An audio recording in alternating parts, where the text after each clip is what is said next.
look for other options down low?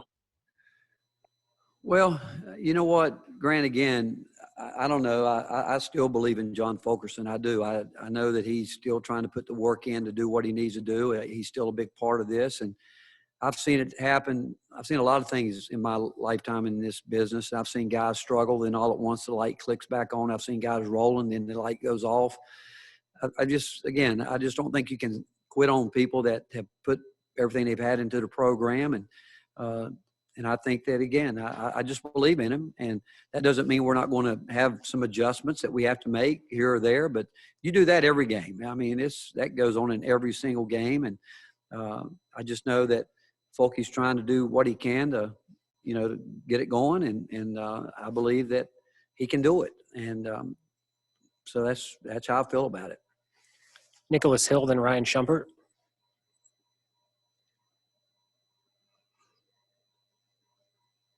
Coach, how much have you looked at the game tape from your previous game against Florida, which was a 75-49 loss, and how much of the issues in that game do you still see your team making, just in terms of all the mistakes from that game to the mistakes your team is making now? Well, I go back to that game. We were very careless with the ball, turned the ball over a lot. We did have some shots that that we practiced that we didn't make, and we lost the ball in a lot of different ways that you can't. We had actually cut the score down, and then all at once we miss a layup and turn it over twice in the backcourt, and the momentum goes from where we were getting a little momentum back the other way. But I would still go back to turnovers. I think that, again, when we do a decent job of taking care of the ball, and then shots, as long as we shoot shots that we practice, shots that are going to come in within the flow of the offense, that part is, if we had nights where we've had open shots and missed them, we have. And that's part of the game. But the biggest thing I think would be we've got to be better defensively, and we've got to take care of the ball better. How beneficial do you think the week off will be for you guys defensively? Just playing 7-8 guys a lot of minutes, being able to get a week to get their legs back under them. Well, I think we got to get back to really locking into our coverage. I think the communication has got to get better. And again, you don't want to be talking about communication this time of year, but the fact of the matter is we are, and we've just got to get settled in and understand again that when we're all five guys know exactly what we're doing every time out, and they have the mental discipline to go out and execute whatever defense we might be in. Rob Lewis, Wes Rucker, and David Pascal. Coach, how healthy is Josiah? It looked like the wrist was still bothering him last week. He's not. We're hoping this week is good for him. And Josiah's the kind of player, and he would tell you he needs the reps, he needs the work, and he hasn't had a good week of practice, probably going on 2.5 weeks now. So I think this week will be key for him and him getting back. I think his wrist is starting to feel better, but he would tell you the same thing. He needs reps. Right now he needs to get out and get it going again. He's a guy that would tell you he needs to be in the gym where he can be productive. He wasn't able to do that for almost 2 weeks. Rick, how much can you really change in a week? I know probably a lot of it's more just doing what you want to do, but doing it better. But this late. Well, that's it. You said it. You just got to do what you do and do it better. I mean, again, you're always tweaking some things here or there, but the bottom line is whatever your base package is, and it's been good to us in so many different ways, but we've just got to do it better. We've got to pass it better. We got to cut harder, cut better, set up our cuts, be ready to screen better. It's all the fundamentals that goes into it. I mean, I could say, could we run a whole new offense and do all that? That's not the answer to where we are right now. It's just a matter of executing and doing the things that we know that we're capable of doing, because we've done it. We just got to do it, and we need to get 7-8 guys playing at a very high level. Rick, you said after the Auburn game, an experimental possibility would be Keon, mixing him in as a post presence to see what he can do. How has that gone in practice?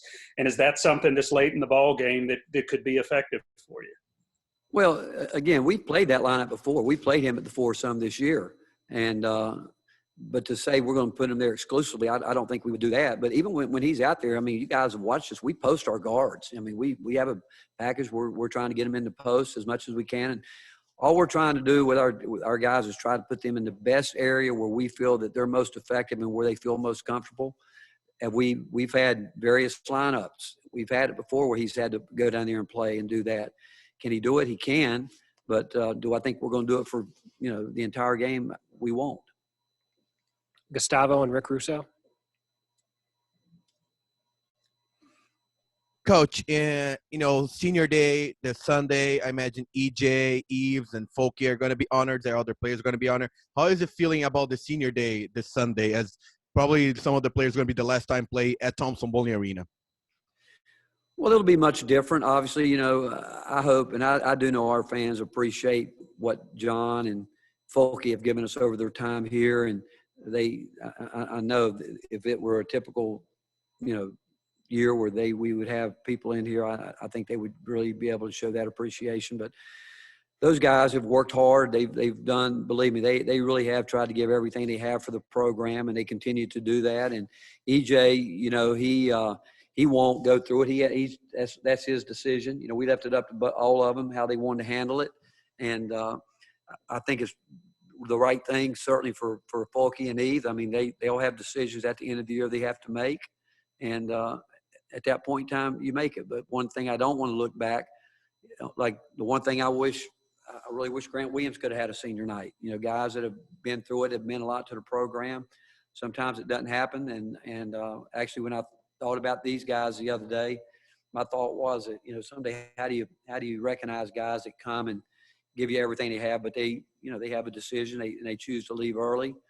But I just hope that, and I do know that our fans here appreciate what Eves, and they've been a part of a lot of good stuff here, and they've been thrust into some tough situations too, and I think character-wise, you couldn't ask for two better people to be honored the way we'd like for those guys to be honored and thought of.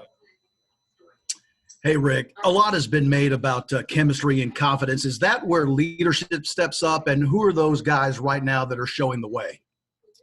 Well, I think anytime you're up and down, and you look around the country, it's happened everywhere. I could sit here and I've talked to coaches, and I mean, we all know this is a different year, and yeah, it's tough. It really is. Being inconsistent, it's really, really tough.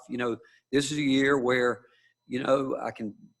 I talked about it last night on the radio show that we haven't had a chance to have the team bondage that you normally have. We're just not together like we used to be, and so it's different in a lot of ways. But when that happens, I've always said the best led teams are player led teams, and the guys that can do that. I mean, Josiah certainly has a voice. Even Folky, they're not the most vocal guys. That's not within their personality. And the one thing you don't want as a coach, you don't want guys to try to be something that they're not. And there's different styles of leadership.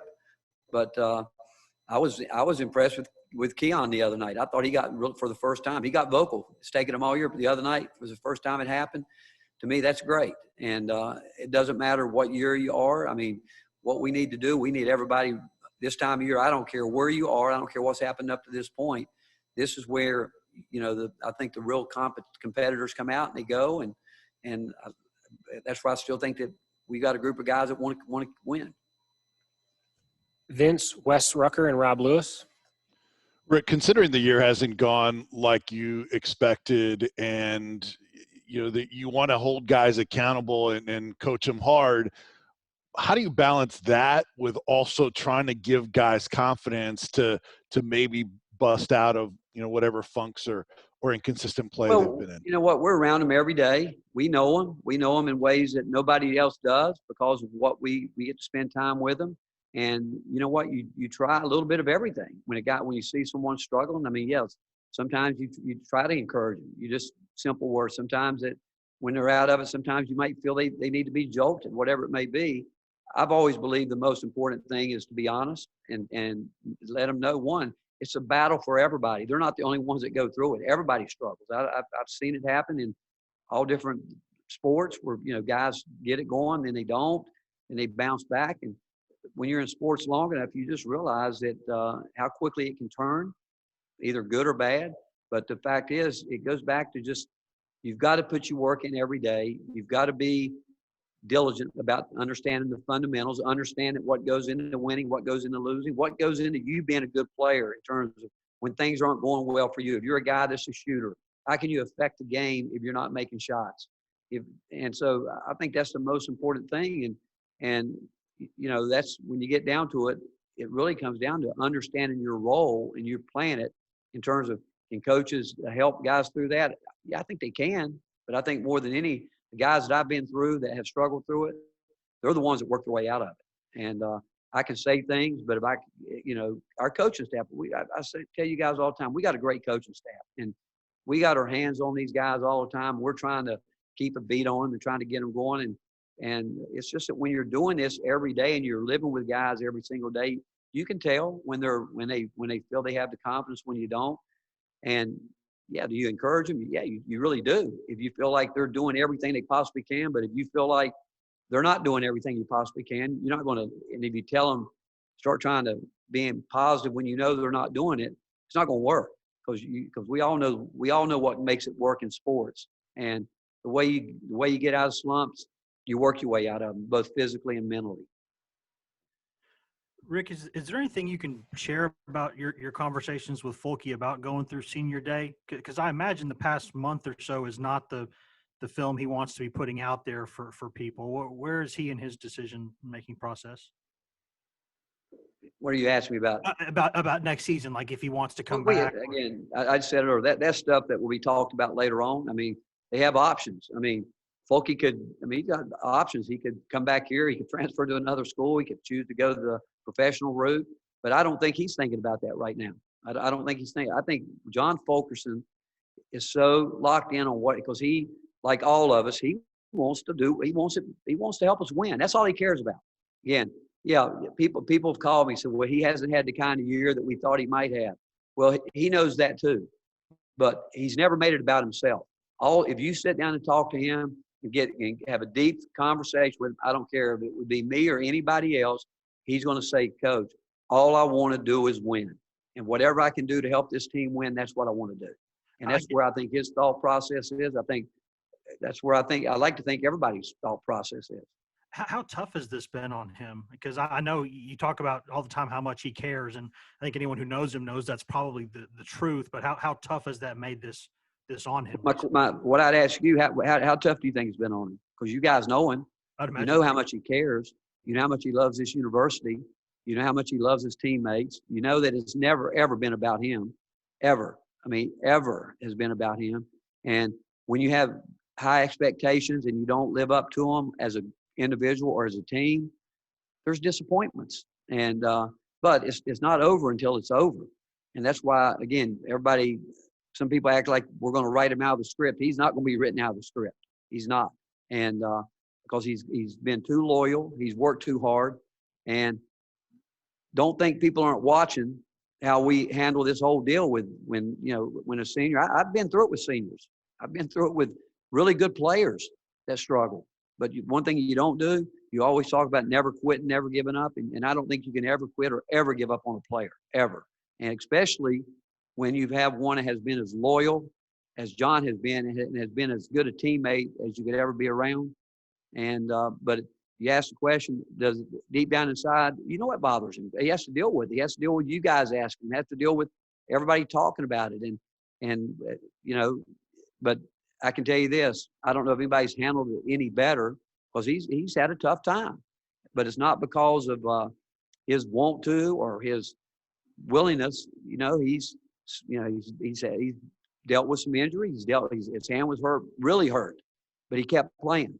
He dealt with that early in the year. He got sick. He dealt with that, and so he's dealt with a lot. It hadn't been a smooth year from a physical standpoint for John, but I can tell you we're not ever going to quit on him, because he's never going to quit on us. Coach, I don't know how much Florida tape you've watched recently, since the game's not till Sunday, but after losing 2 in a row and having 2 games postponed, they've won 3 straight. I don't know if you've watched them lately. What are they doing well at the moment? what do you guys They're have still, to take away? again, they're a different team than we played down there because, the big fella back and how they play, but they're still a team Mike does a terrific job. He's going to run his sets. They're going to end up with a lot of ball screens. That's where they end up with the different things they run. Playing some zone, they're going to show some pressure, going to fall back and showing a little 3-2 zone at times. But they, I go back. I've got a lot of respect for Mike and the way he runs his program, and it's just like you go back and you watch the game, and I mean, Jaden didn't play in our game there, and then they were down 2 good players, and the other guys came in and did a great job. But you can still take some things from it. And the biggest thing, and I think I started out talking about, the biggest thing we got to take from it is we've got to take care of the ball. We've got to take care of the ball and got to make some shots. There's no doubt about that. But still, when you score 49 points, I'm not sure what else you can say other than that you're not going to win a lot of games scoring 49 points. Grant Ramey. Rick, when we talked to Des a few weeks ago, he mentioned that you guys were trying to almost create a chip on this team's shoulder because of how highly this team was thought of back in the preseason. Do you think with the ups and downs over the last few weeks that's been created or there's been a humbling process, however you'd want to phrase it?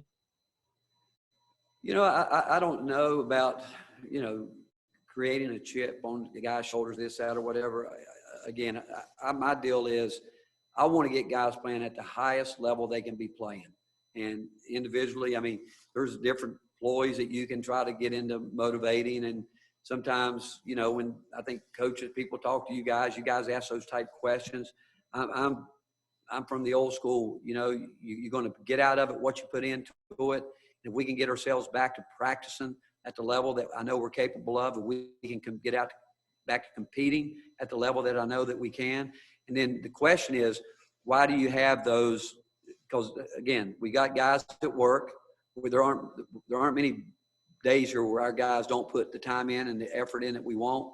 But it still gets back to consistency, and it gets back to, what can we count on every single night? And that's what we haven't figured out. And we've had, think about it. We felt like we were rolling after the Kentucky game. Josiah goes down. We go to Florida. We were, I think, 10-1. At that point in time, that's when we were starting to play Keon and Jaden. All at once, Jaden's out of the game. He doesn't play. He goes through a period, he doesn't play. We haven't been able to create it.